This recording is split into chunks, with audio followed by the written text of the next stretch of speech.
Olá, Olá, olá. boa noite, família CLM, tudo bem? Me chamo Juliana, né? Sou a diretora adjunta e coordenadora geral do Colégio Laura Matos. E nós do CLM, diante de todas as dificuldades que essa pandemia tem nos apresentado, sentimos a necessidade de falar sobre esse tema tão atual e importante, que é o gerenciamento das emoções.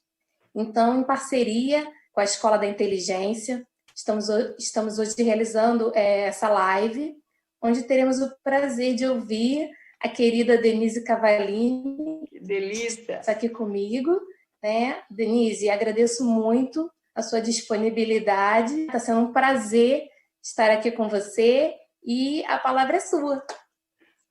Que delícia, Juliana. Olha, o prazer é todo meu. É assim, um privilégio muito grande, né? Ter a oportunidade de falar sobre um assunto tão essencial e que ajuda de uma maneira tão intensa a todos nós, né? Eu falo que eu tenho 10 anos de experiência dentro desse trabalho com competências socioemocionais. Faz 10 anos que trabalho na Escola da Inteligência, sou responsável pela elaboração de todos os materiais e tenho assim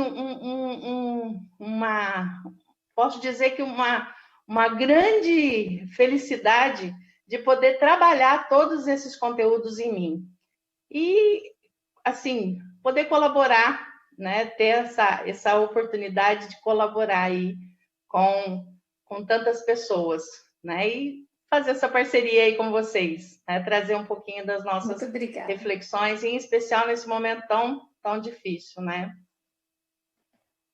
Então vamos lá, vamos começar a falar um pouquinho Vamos, estamos ansiosos. dessa questão, né? Gerenciar emoções, né? O que significa gerenciar a emoção, né? Então, o Dr. Augusto Cury, ele há mais de 30 anos ele vem desenvolvendo vários estudos a respeito da gestão da emoção, né? Vem trazendo essa reflexão a respeito de como a conhecer os bastidores da mente humana e como aprender a gerenciar essa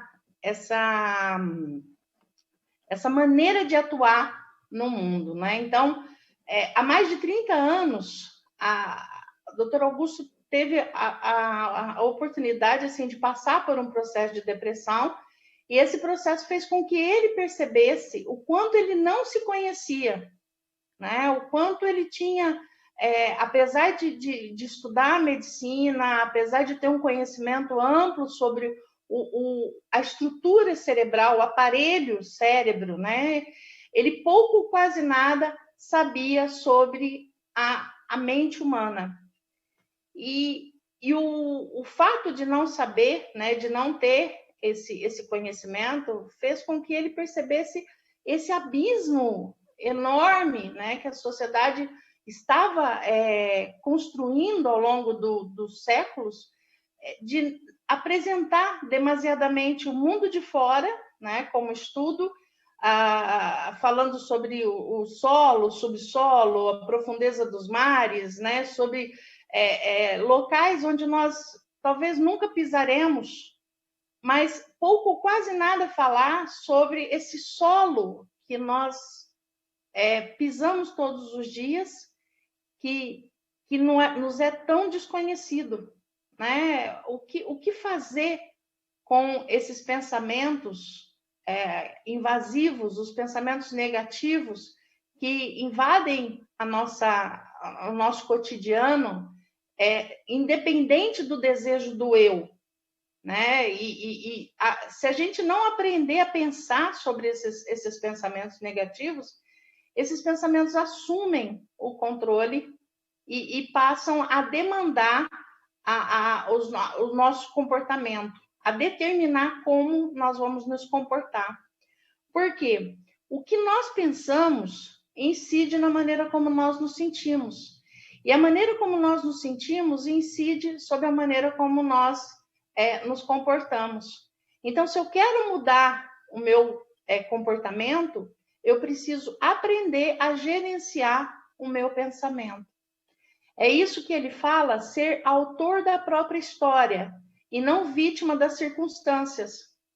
Por isso que, ao longo de mais de 30 anos, ele teve a oportunidade de acompanhar em milhares de sessões de terapia, acompanhar esse processo psíquico, né, emocional, e perceber que o fato de não conhecermos os bastidores da mente, de não conhecermos o minimamente, os fenômenos que atuam nos bastidores da mente, faz com que a gente, muitas vezes, tenha comportamentos e atitudes extremamente perniciosas para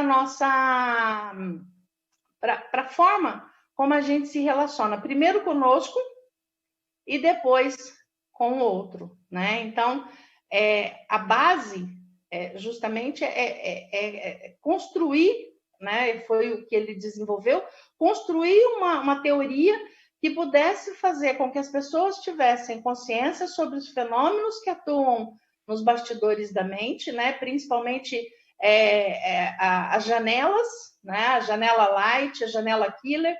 As janelas da memória, elas são captadas por um fenômeno chamado fenômeno RAM, que é o registro automático da memória. Quer dizer, por meio do fenômeno RAM, nós vamos registrando tudo que está ao nosso redor, né? Então, aquilo que eu vejo, aquilo que eu toco, aquilo que eu ouço, o gosto, né? E até mesmo aquilo que eu penso, vai sendo registrado de maneira privilegiada quando há um grande envolvimento emocional. Então, nós temos duas grandes construções, né? A construção que ocorre de maneira automática, quer dizer, o fenômeno RAM registra tudo que está ao nosso redor, mas também há um registro privilegiado. Por isso é que nós lembramos de certas coisas e não conseguimos resgatar outras. Por exemplo, nós temos a possibilidade de pensar qual foi o brinquedo mais importante que eu tive na minha infância, né? Ou qual foi o aniversário mais importante, ou quais foram os momentos mais gostosos que eu tive em família, né? E esses momentos em família, esses momentos da minha construção, eles são resgatados por causa da emoção. É a emoção que faz com que a gente consiga resgatar essas memórias. E essa maneira de pensarmos e de compreendermos, né, esse resgate é essencial para a gente poder entender como é que nós lidamos com as pessoas que a gente convive, né? Quais são as janelas, quais são as memórias que eu estou construindo com o outro ou que eu estou também construindo em mim, né? Como é que ocorre essa questão? Dr. Augusto Cury nos coloca vários tipos de janelas da memória, mas 2 blocos são essenciais. Primeiro é a janela light, que são as janelas que têm alto poder impactante, né, e que diz respeito a tudo aquilo que é extremamente saudável, gostoso, prazeroso, né? São as nossas, por isso chamar de light, né? De luz, que ilumina a nossa capacidade de pensar, e as janelas killer, que são todas as nossas experiências traumáticas, né? Experiências negativas. Então, quando eu acesso essas memórias, ele chama de killer porque assassina a nossa capacidade de pensar de maneira adequada e lúcida. É o que muitas vezes a gente vê acontecer, principalmente numa situação como a que nós estamos vivendo hoje, né? Quando a gente abre a janela da ansiedade, a janela do medo, né? A economia fragilizada, a incerteza, as dificuldades que estão assim batendo, né? na nossa porta assim de uma maneira tão acentuada e que mexe com as janelas que nós já trazemos, né? Que nós já construímos ou que estão sendo construídas em nós por vários meios, quer seja a mídia, quer seja a relação familiar, né? Então, todas essas janelas vão sendo abertas e vão sendo acessadas cotidianamente.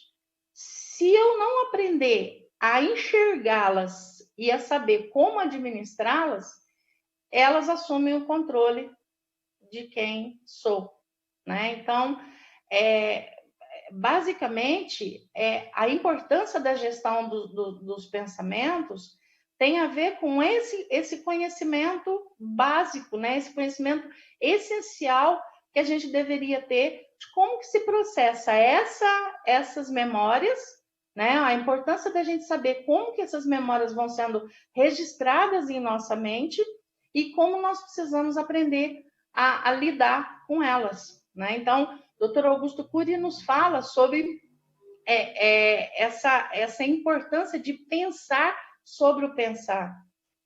Não é pensar sobre qualquer coisa, mas é pensar sobre o que eu estou pensando, né? Porque a emoção, eu consigo comparar a emoção com um barco no meio do oceano, né? Estamos no mar da emoção. E nesse mar da emoção, em muitos momentos nós temos calmaria, em outros momentos nós temos um mar tumultuado, né? Extremamente agitado. Nesse caso, como a gente está passando agora por essa situação tão estressante, tão difícil, esse mar, na maior parte das vezes, ele está extremamente agitado. E nós podemos comparar com a nossa psique com um barco, né? No meio do oceano. A água inteira do oceano não é capaz de afundar um barco, a não ser que entre nele. A mesma coisa acontece, a gente vai pensar sobre essa situação agora. A emoção está aqui do lado de fora, tá? Está agitada, está nos fazendo nos colocando em confronto com várias situações. Essas situações todas, elas podem ser administradas ou não. E se por acaso não forem administradas, a água entra no barco e o barco afunda. Aí é onde a gente tem a síndrome do pânico, onde a gente tem a potencialização da ansiedade se desdobrando em várias circunstâncias. Nós temos as questões ligadas à reatividade, à irritabilidade, né? Agressividade, violência, né? Tudo sendo desencadeado por essa situação que não está sendo administrada. Então, você vê que a importância de aprendermos a gerenciar de uma maneira até assim individual, refletindo no coletivo, porque conforme eu aprendo a gerenciar a minha emoção, eu também impacto as pessoas com quem eu estou convivendo. E se eu não sei gerenciar as minhas emoções, eu também impacto as pessoas com quem eu me relaciono. Então, fazer isso é essencialmente ter essa possibilidade de gerenciar a emoção, é essencialmente importante para consolidar um ambiente emocionalmente saudável e interferir na qualidade de vida. Eu costumo dizer assim que faz 10 anos que eu trabalho na Escola da Inteligência, né? E há 10 anos que eu estudo de uma maneira muito acentuada toda a teoria do Dr. Augusto Cury. E eu digo para vocês assim que dinheiro nenhum no mundo me paga a paz e a tranquilidade que eu vivo na minha mente hoje. Não significa que eu não tenha problemas. Não significa que esse momento também não esteja mexendo com as minhas emoções. Não significa que toda essa questão tenha um impacto muito grande em mim também. Mas a maneira de lidar com isso faz toda a diferença. Quer dizer, Dr. Augusto Cury coloca para a gente que aqui dentro, na nossa mente, nós vivemos uma solidão paradoxal. Por que é paradoxal? Porque estamos imersos numa sociedade, mas rodeado por várias pessoas, mas aqui dentro somos sós, somos sozinhos, né? Ninguém consegue coabitar comigo aqui, eu também não consigo coabitar com outras pessoas. E a relação, o relacionamento vem equalizar essa solidão. Só que quando eu vivo aqui na minha mente e vivo de uma maneira adoecida, vivo de uma maneira angustiada, esse adoecimento também se reflete na sociedade. E é o que a gente está vivenciando hoje. Né? Quer dizer, esse universo que a gente vê totalmente aí esgarçado, né? As relações esgarçadas, elas têm muito a ver com essa forma de trabalhar a emoção dentro de nós, dentro da nossa mente, como a gente aprende a gerenciar isso, né? Quer dizer, uma pessoa bem resolvida, uma pessoa bem estruturada, uma pessoa bem equilibrada, ela consegue consolidar e colaborar para que haja uma sociedade mais equilibrada, uma sociedade mais feliz, né? Então, é onde o individual impacta no coletivo e o coletivo impacta no individual também. Por isso, a importância, né, e o investimento que o Dr. Augusto Cury tem feito ao longo desses 10 anos em trabalhar esse tripé, né, professor, aluno e pais, né, para que a gente tenha a oportunidade de trabalhar com todas esses atores sociais, para que a gente tenha a oportunidade realmente de mudar a nossa sociedade, transformar a nossa sociedade em um espaço mais saudável. Eu vejo, por exemplo, né, e tenho assim uma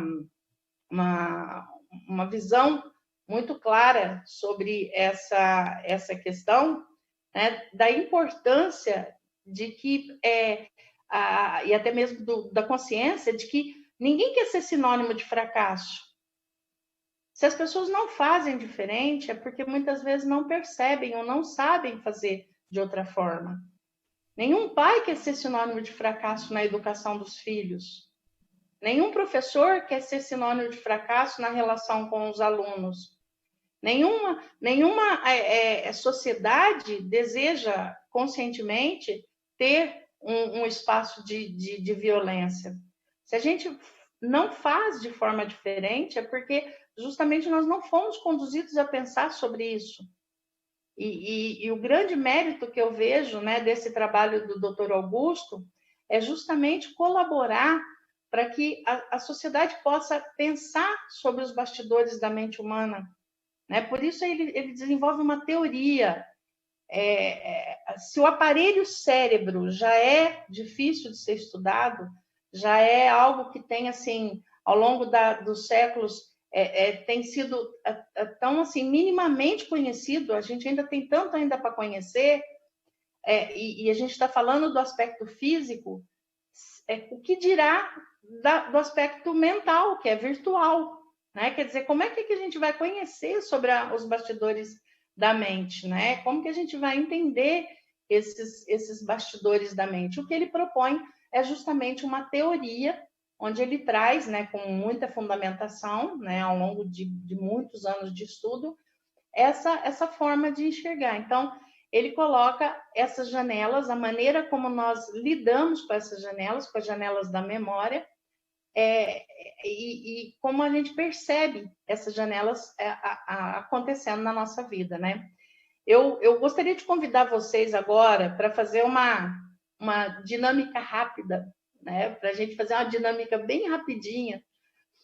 Gostaria que vocês fechassem a mão direita de vocês, que vocês fechassem a mão direita e tentassem visualizar, sem olhar a mão esquerda, sem olhar, né? Tentassem visualizar mentalmente todas as marcas digitais das mãos de vocês, tá? Não só as mais profundas, mas também as mais sutis. Que vocês tentassem imaginar todas as marcas. É fácil?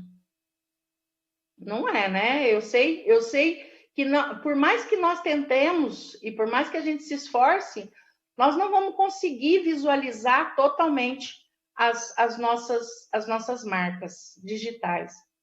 Mas geralmente a gente não fala assim: conheço meu marido com a palma da minha mão, né? Conheço meus filhos com a palma da minha mão, né? E eu falo que não existe frase mais correta do que essa. De fato, conheço o meu marido com a palma da minha mão, conheço meus filhos com a palma da minha mão, conheço a mim como a palma da minha mão. Porque nós não nos conhecemos. Nós muitas vezes temos essa ilusão de acreditarmos que a gente se conhece, mas nós não nos conhecemos. Quantas e quantas vezes a gente, às vezes, critica alguma atitude em alguém e, de repente, a gente se percebe fazendo a mesma coisa. Você fala, eu jamais faria isso. E, daí a pouco, você está fazendo. Quantas vezes você toma uma decisão e fala, a partir de segunda-feira, eu vou fazer isso. A partir de segunda-feira, eu vou mudar. Serei uma nova pessoa, né? E a segunda acontece, a próxima segunda, porque não é uma decisão aleatória. A mudança, ela necessita de um conhecimento de bastidor, ela necessita de um aprofundar, né? de entendimento sobre essas questões. Por exemplo, a decisão de mudança, ela perpassa por uma síndrome que o Dr. Augusto Cury chama de síndrome do circuito fechado da memória. Quer dizer, quando você deseja não fazer, o autofluxo, que é um outro fenômeno, vai ler essas memórias e vai fazer com que você caia de novo, e de novo, e de novo, né? Então, Denise, mas então como é que eu mudo? São duas técnicas, que daqui a pouquinho eu vou falar sobre isso, são duas técnicas importantes, são várias técnicas. Dr. Augusto Cury nos fala a importância do treino, de treinarmos, né? Que a simples decisão não muda, ela precisa de treino, ela precisa de reforço. Basicamente, a gente pode pensar o seguinte, muitos de vocês devem ter assistido aquele filme Divertidamente, né? Assistir aquele filme. O Divertidamente, ele tem uma abordagem extremamente linda, maravilhosa, e que nos faz compreender um pouquinho como é que funciona os bastidores da mente humana. Só que ele tem um erro crasso. No filme Divertidamente, a impressão que nos passa é que a alegria, o nojinho, a raiva, são as emoções que mandam na menina, né? Não o contrário, né? A impressão é que a alegria que está mandando nela, a alegria que está dizendo assim, olha, agora você tem que ser alegre, né? Sendo que, na verdade, é o contrário. Ali, naquela estrutura, deveria ter um avatar da menina como representação do eu. Porque é o eu que tem que estar no controle, é o eu que tem que mandar na alegria, é o eu que tem que mandar na raiva, é o eu que tem que mandar no nojinho, no medo. Porque sem a atuação do eu, o que ocorre é que as emoções assumem o controle. E elas vão mandar para onde nós vamos caminhar. E o que o Dr. Augusto Cury nos traz é justamente essa visão de que nós temos que ser autores da nossa própria história e não vítimas das circunstâncias. Nós não podemos deixar que o ambiente externo, que as situações externas, ou mesmo que o ambiente interno das nossas janelas, das nossas memórias, elas se consolidem de tal forma que elas assumam o controle para onde nós vamos. Né? O meu eu precisa ser ativo e não espectador passivo dentro da plateia da minha vida. Eu preciso estar junto, preciso estar assumindo esse controle. Né? Eu preciso ter consciência de que não é um universo de fora que manda, mas é o universo de dentro, sou o eu, é o eu que tem que assumir essa condição. Mas isso preciso considerar que o mundo não vai parar para que ocorra essa gestão. Vai haver problemas, a nossa mente vai continuar produzindo pensamentos negativos. Sabe aqueles pensamentos que vêm na sua mente que falam assim, você não vai conseguir, ninguém gosta de você, você não é capaz. Se você não aprender a gerenciar, assumir, esse pensamento assume o controle e passa a demandar o seu comportamento, porque mexe na maneira como você se sente. Então, trabalhar essa questão é essencialmente importante. Eu tenho uma historinha que eu gosto muito de usar, né, que é uma história assim, emblemática, uma metáfora que eu uso para a gente poder pensar um pouquinho esse momento de conexão que nós estamos tendo dentro das nossas casas, né? Nesse momento assim que tem exigido tanto das nossas competências socioemocionais que a gente vai falar aqui um pouquinho, né? Então, se me permitem, vou contar bem rápido essa história, né? Mas ela é bem emblemática. Um casalzinho de idosos viveu junto durante mais de 70 anos. E a senhorinha ficou adoecida, estava na cama, já assim, prestes a passagem, né? O senhor bem triste ali do lado dela. Ele olhou para a senhora e disse assim, amor, quando nós nos casamos, você pediu que eu jamais mexesse naquela caixa que está em cima do guarda-roupa. E eu nunca mexi naquela caixa. Mas eu queria saber o que tem naquela caixa.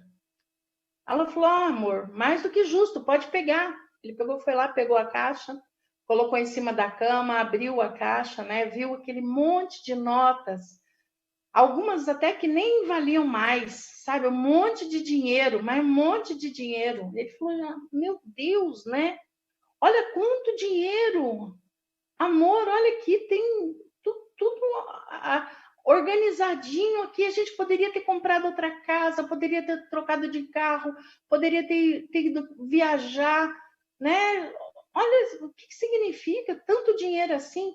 E essas duas bonequinhas de crochê aqui no canto, o que significa isso, amor? Ela olhou para ele e disse assim, querido, quando nós nos casamos, mamãe disse assim para mim, filha, casamento não é fácil. Vai ter momento na sua vida em que você vai sentir vontade de matar teu marido. Nesse momento, faça uma bonequinha de crochê. 2 lágrimas grossas escorreram dos olhos do senhorzinho. Ele olhou assim para ela e disse, mas querida, em mais de 70 anos de convivência, você só pensou em me matar 2 únicas vezes? A senhorinha olhou para ele e disse, amor, essas 2 foram as que sobraram. O dinheiro é das que eu vendi. O que isso quer dizer? Né? Quer mostrar o seguinte, quais foram as competências? É óbvio que é uma metáfora, né? Uma brincadeira, né? Mas possível, né?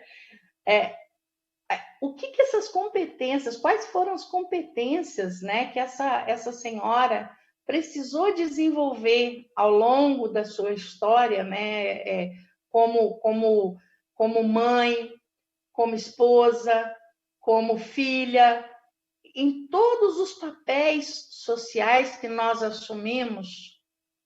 Quais foram as competências que foram essenciais para que essa mulher pudesse manter esse relacionamento feliz, né? Olha, por exemplo, se pensar a tolerância, né? Olha a importância da tolerância, resiliência, né? Saber que nós temos obstáculos, nós temos dificuldades, mas precisamos lidar com essas dificuldades, né? Compreender, eu sempre brinco, eu falo assim, ó, você se casaria com você mesmo? Né? Quer dizer, é muito fácil a gente olhar e apontar os defeitos do outro, mas será que a gente teria condições, né, de falar assim, ó, você se casaria com você mesmo? Quer dizer, muitas vezes você fala que o problema está no outro, mas você também é um espelho. Se uma pessoa chega para brigar comigo, vem discutir comigo, e eu olho para essa pessoa e eu sei lidar com a situação e sei conduzir a situação de uma maneira diferente, eu colaboro para que eu mesma consiga estruturar cada vez mais essa ponderação em mim, mas também colaboro para que o outro possa ser mais ponderado, né? É o que a gente fala assim, muitas vezes num relacionamento existe uma diferença entre estar certo e estar em paz. Muitas vezes você ganha a discussão, mas perde a pessoa. E eu falo assim, quando você começa um relacionamento, tudo que você olha no outro é lindo, maravilhoso. Até os defeitos do outro você fala, ai, gente, que lindinho, é tão bonitinho, né? Ele faz isso. Passado algum tempo, a pessoa faz a mesma coisa, você fala, rapaz, como que eu casei com ele? Né? Aquilo que era lindo passou a se tornar um problema sério. E por quê? Né? O que aconteceu? Foi a pessoa que mudou? Ou foi o teu olhar que mudou? Né? Quer dizer, eu digo que não são os grandes eventos que acabam com o relacionamento. São os pequenos eventos do dia a dia que acabam com o relacionamento. Da mesma maneira que não são as grandes demonstrações de amor que consolidam uma relação forte. São as pequenas situações cotidianas que vão estruturando o que a gente chama de plataforma de relacionamento saudável. Quer dizer, aquela pessoa que tem o hábito de ser um manual de regras, aquela pessoa que está sempre insatisfeita, aquela pessoa que tudo que o outro faz aponta os defeitos, aquela pessoa que não consegue apostar no outro, uma pessoa que reclama demais. É muito difícil você conviver com uma pessoa assim. Por outro lado, aquela pessoa que investe no outro, que aposta no outro, que mesmo diante da dificuldade, determina para si ser uma pessoa de alto astral, ser uma pessoa mais feliz, mais disposta, que investe para que o outro possa ser melhor. Todas as pessoas querem ter essas pessoas perto de si, né? Uma pessoa agradável. Então, que tipo de pessoas nós estamos sendo? Porque muitas vezes nós reclamamos do outro, nós reclamamos da estrutura do outro, mas o que nós temos feito para mudar essa situação? Né? É óbvio que tem vários casos, mas o importante não é o que o outro faz. É importante essa reflexão. Mas como eu me decido, como eu me determino a agir diante dessas situações, né? Tem aquela coisa que a gente fala assim, ó, É o outro que nos ofende ou somos nós que nos sentimos ofendidos pelo outro? Né? Porque o bullying tem muito disso. Muitas vezes a gente fala da questão do bullying, mas eu digo assim, olha, eu sou obesa, não faço apologia da obesidade, né? Mas eu não tenho problema nenhum com a minha obesidade. Não tenho, assim, não tenho problema de colesterol, triglicéridos, não tenho nenhum tipo de problema de saúde. Mas tenho muita dificuldade de emagrecer, muita dificuldade. Né? Mesmo fazendo exercício, mesmo tendo toda uma vida aí que... Mas, ao mesmo tempo, eu tenho um lado saudável, que não tem essa... E se, por acaso, eu me deixar levar pelo sistema, pela mídia, a ideia que eu vou ter é que eu sou sempre feia, eu sou sempre a que é colocada de lado, a que é olhada de forma diferente. Isso não invade a minha paz. Porque a maneira como eu me vejo é determinante na maneira como eu me amo. Porque a autoimagem é anterior à autoestima. Quer dizer, a maneira como eu me vejo determina a maneira como eu amo o que eu vejo. Se eu vejo de forma distorcida, é óbvio que eu vou ter uma forma diferente de enxergar, de amar. Né? Então, não que eu não veja. É óbvio, eu olho no espelho, eu sei que eu sou gordinha. Mas isso não determina minha condição, minha felicidade. E muitas vezes nós temos aí casais que se deixam levar por essa condição na hora do relacionamento. Ficam preocupadas com a parte estética, não que a gente não tenha que ter essa participação e preocupação constante conosco, eu sou super vaidosa também, mas não é a condição estética que segura um relacionamento. Quantos casais que a gente vê aí de emissoras de TV ou mesmo de cinema, que a gente vê que são casais lindíssimos, maravilhosos, mas que não dão certo. E às vezes a pessoa é linda, maravilhosa e fica pipocando de relacionamento em relacionamento e não consegue se encontrar em nenhum. E por que isso acontece? Né? Quer dizer, é a beleza que segura o relacionamento? É a beleza que fortalece o relacionamento? Não, é a maneira de lidar com o outro. É como você faz o outro se sentir perto de você. E como você se sente perto do outro. A gente deveria ter assim, um estudo sistemático desde da nossa formação para que a gente pudesse compreender a importância do que a gente chama de olhar multifocal. Por isso que a teoria do Dr. Augusto é a teoria da inteligência multifocal, que é você aprender a enxergar a situação com múltiplos ângulos. Você não enxergar somente o problema que se encontra ali na sua frente, mas você enxergar o que se encontra por detrás. O que você pode extrair dali? Porque se eu ficar olhando só o problema, se eu ficar prestando atenção somente no problema, isso vai ser determinante para a maneira como eu vou reagir. Então, eu preciso aprender a trabalhar esse meu olhar, a mapear, a escrever. Né? Quantos de nós, por exemplo, falei agora há pouco sobre o autoconhecimento, que é uma competência socioemocional imprescindível. Né? Quantos de nós têm a oportunidade de mapear suas características saudáveis que precisam ser expandidas, mas também mapear suas características não saudáveis que precisam ser contraídas?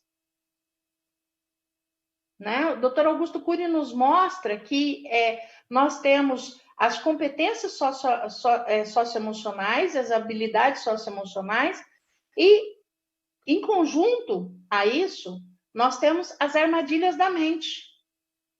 Quer dizer, as competências e habilidades socioemocionais nos ajudam a combater as armadilhas da mente. Quais seriam essas armadilhas da mente?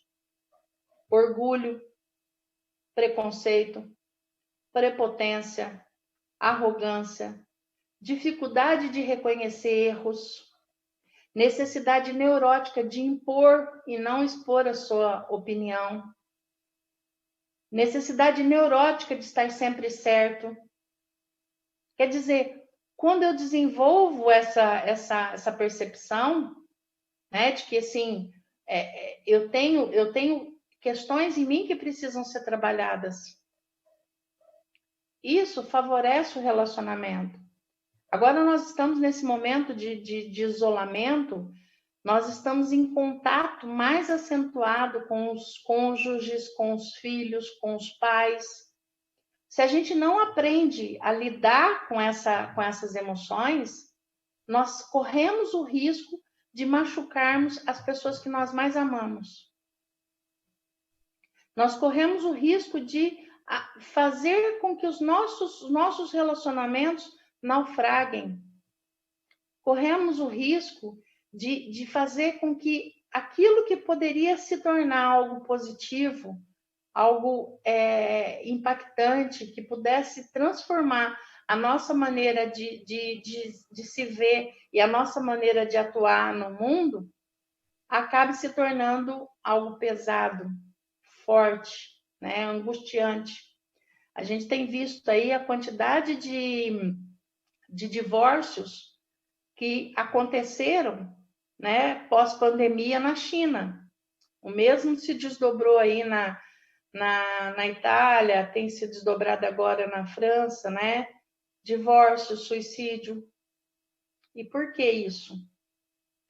Por causa da maneira de se relacionar. Mas a primeira condição é se relacionar consigo. A maneira como nós aprendemos a nos relacionarmos conosco. De maneira geral, gostaria que vocês pensassem bem claramente sobre isso que eu vou pedir para vocês e que fossem muito honestos. De maneira geral, não estou falando aqui o colégio, os pais do colégio Laura Matos, estou falando de uma maneira geral, tá? Na nossa sociedade, nós estamos mais acostumados a agradecer ou reclamar? Nós estamos mais acostumados a elogiar ou criticar? Nós estamos mais acostumados a prestar atenção no que nós já temos ou prestar atenção no que nos falta? Se eu for falar para vocês 20 itens, os 20 itens vocês vão me falar negativo. Por quê? Por que nós estamos sendo tão preparados para esse olhar adoecido, para esse olhar extremamente distorcido diante da nossa sociedade? Por que a gente tem colocado os nossos desejos, as nossas intenções em algo que não tem nenhum tipo de efetividade e felicidade? Muitas vezes a gente almeja o melhor carro, a melhor casa, a melhor roupa, mas não necessariamente significa que isso vai te trazer felicidade. O Dr. Augusto Cury nos traz que um dos fenômenos que atuam nos nossos bastidores, que atuam no bastidor da nossa mente, é a psicoadaptação. É a capacidade da emoção se adaptar aos eventos. Quer dizer, quando uma pessoa pode se sentir, por exemplo, a pessoa acabou de comprar um carro, ninguém pode pôr a mão nesse carro, nem um passarinho pode colocar, ou usar, né, pousar em cima do carro, porque o carro é novo. Passado 1 mês, 2 meses, 3 meses, não que você deixa de tomar conta, mas já não tem mais o mesmo impacto. Por quê? Porque a sua emoção se adaptou ao evento. Esse lado negativo da psicoadaptação potencializa uma armadilha da mente terrível, que é o consumismo. Você vai sempre precisar de outras coisas para alimentar essa sua emoção, né? Você precisa estar sempre tendo para poder alimentar essa sua emoção. Por outro lado, a psicoadaptação também é importante, ela é impactante e importante positivamente. Porque vamos pensar numa pessoa numa mãe que acabou de perder um filho. Se ela se lembrasse desse momento da perda, e cada vez que ela tivesse essa recordação, essa lembrança, ela sentisse a mesma dor, com a mesma intensidade daquele momento, ela não suportaria sobreviver, ela não suportaria viver. Então, a emoção, ela vai se adaptando aos eventos, né? Então, existe o lado positivo também da psicoadaptação. Mas nós precisamos aprender a alimentar a nossa emoção de coisas que sejam efetivamente prazerosas aos nossos olhos. Dr. Augusto Cury nos fala assim que tudo que o dinheiro pode comprar é barato demais. O dinheiro compra o bilhete da festa, mas não compra a diversão. O dinheiro compra uma roupa maravilhosa, mas não compra um corpo perfeito para vesti-lo. O dinheiro pode comprar um carro maravilhoso, mas não compra a responsabilidade em saber administrá-lo. O dinheiro pode comprar uma casa fabulosa, maravilhosa, totalmente equipada, mas jamais vai comprar um lar. Tudo que o dinheiro pode comprar é barato demais.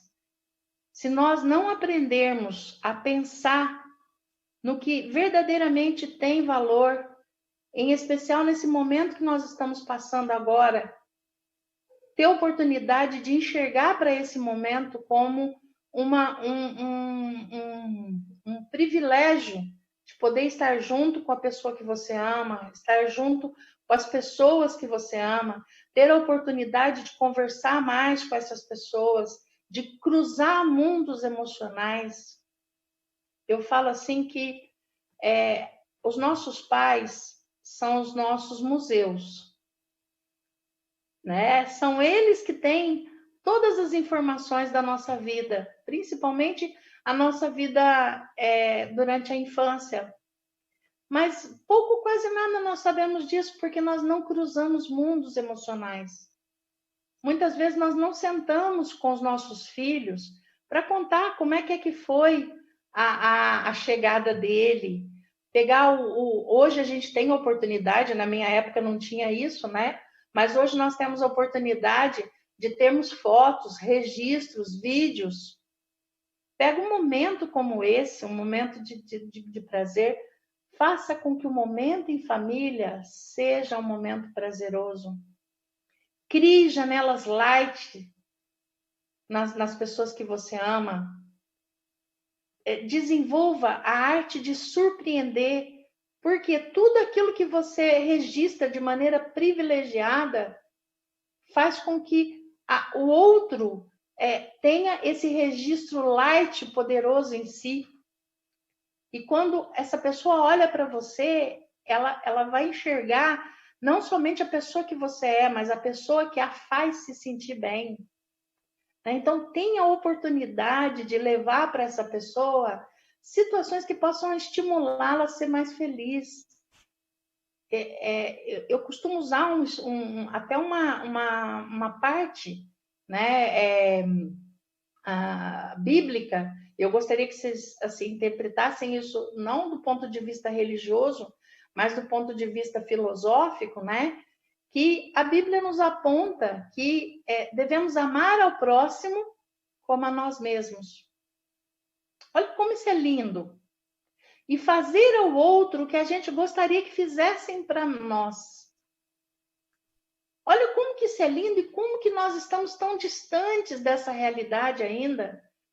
Como que a gente tem feito tão pouco isso? A gente deveria de manhã, logo pela manhã, e esse é um treino que eu faço comigo, logo pela manhã, estabelecer essa prioridade. Amar ao próximo como a ti mesmo. E faça para o outro aquilo que você gostaria que fizesse para você.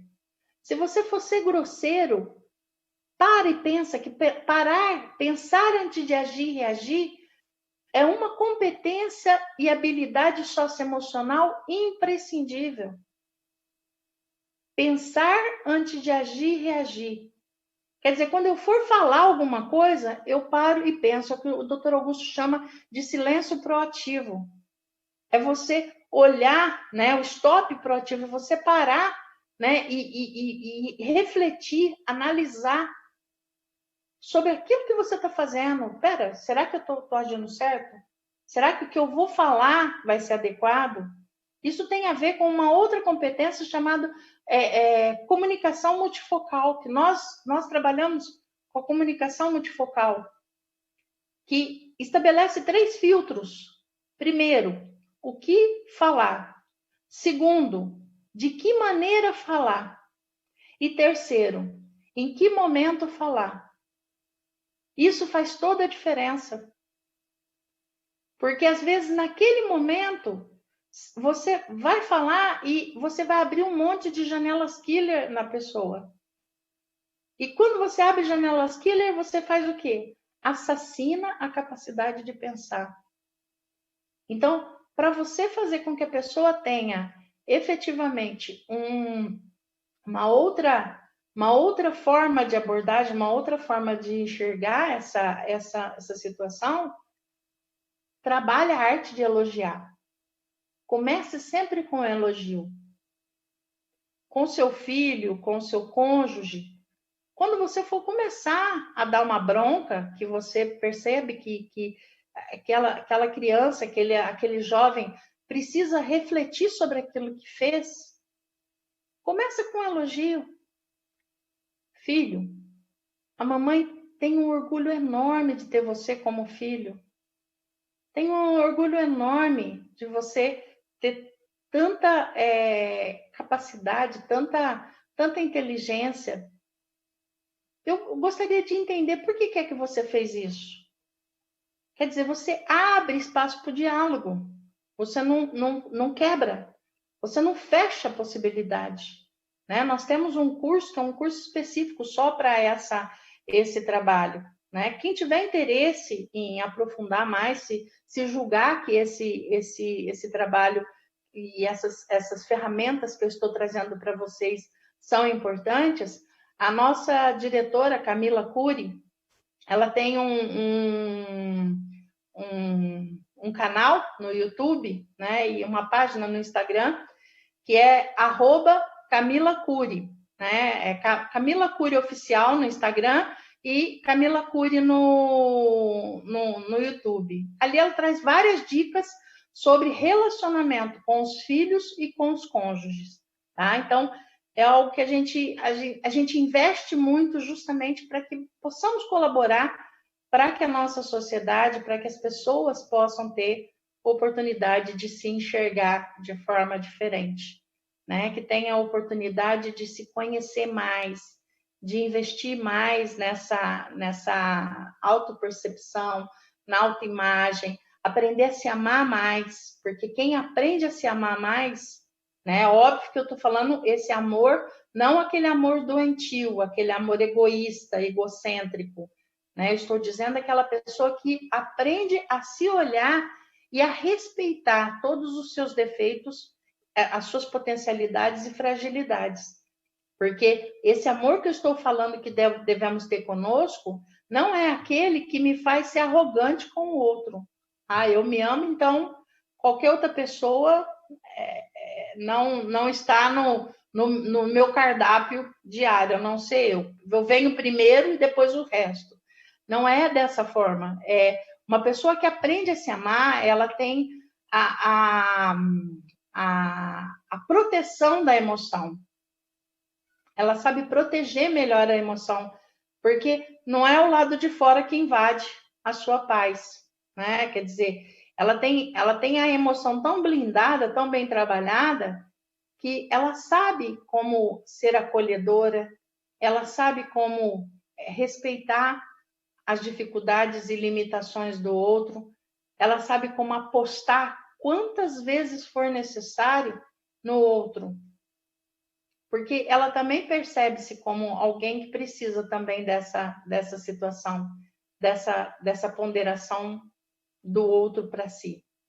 Então, é esse olhar que a gente precisa trabalhar, né? Essa visão diferenciada, né?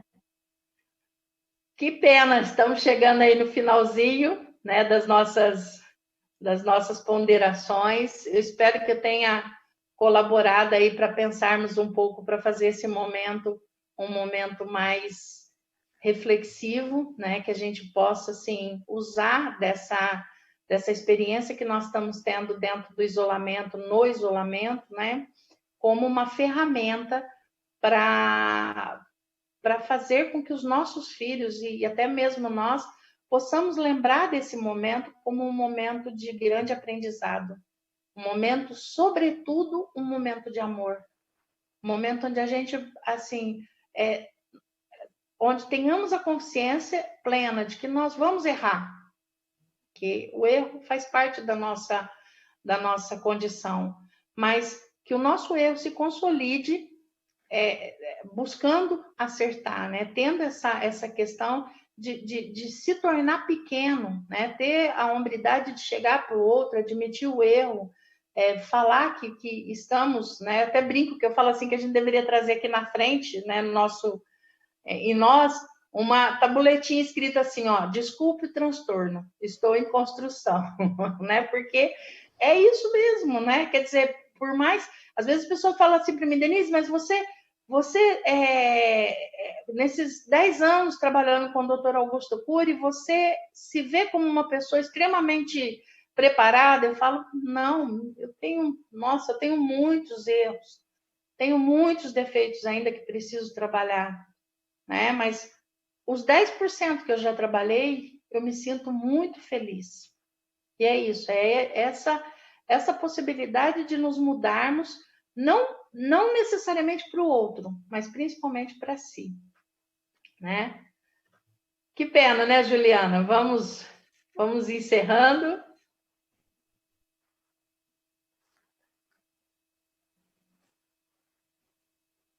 Verdade, Denise.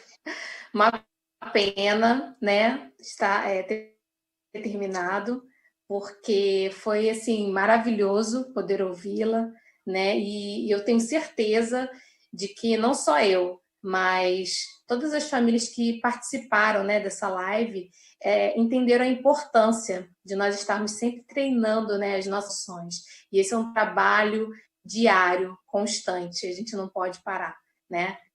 Eu agradeço, assim, muito, mais uma vez, né, essa oportunidade que a gente teve de poder ouvi-la, né, você aqui representando a Escola da Inteligência, e muito obrigada mesmo, tá? E, assim, eu queria me despedir, né, com um pensamento do Augusto Cury, que diz o seguinte: a felicidade tem muitas filhas e filhos.